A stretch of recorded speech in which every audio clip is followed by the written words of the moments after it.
Okay, we know the administration wants to start collections again. There had been a pause during the pandemic, et cetera. But what is involved in doing that? Is the department actually ready to make these collections given the cuts to the department? I know that AEI has done some assessments where they're saying the program's in complete disarray, is plagued by administrative failures.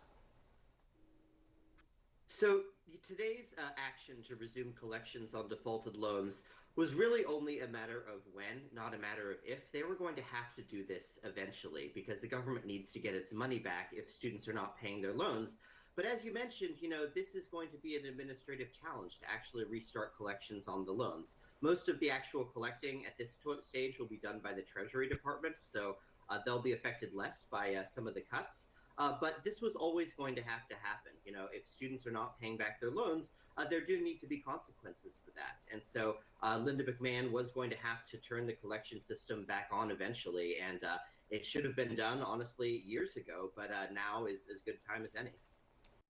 Yeah, so y'all can stop blaming Trump for collecting student loans. Kamala Harris administration was going to be doing it too.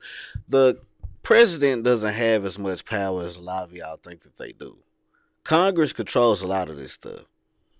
Democratic Congressman Ro Khanna is among those arguing for continued forgiveness of student loans. He writes this: restarting loan payments now will cause credit scores to plummet and risk millions of Americans' ability to participate in the economy.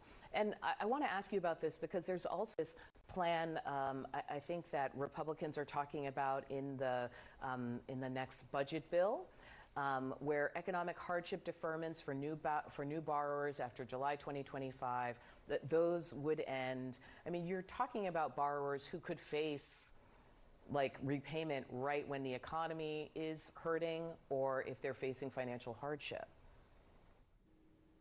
Well, so Republican proposals to reform the student loan program preserve an important feature of it, which is called income driven repayment. And that means that if you have loans and your income goes up or down, say due to a recession, your payments will go up and down with your income. So you have a lower income, you get a lower payment. And the Republican plans preserve this. But they also add an extra benefit to that, which says that if you cannot make the interest payments on your loan, if you cannot fully cover the interest, they'll actually waive that unpaid interest, and they'll even credit your principal balance by a little bit to ensure that if you keep up with your payments, if you do the right thing and pay your loans, you'll see your balance go down over time and you'll pay off. There you have it. They're gonna help y'all. Y'all like, share, and subscribe. We're gonna do a deep dive into this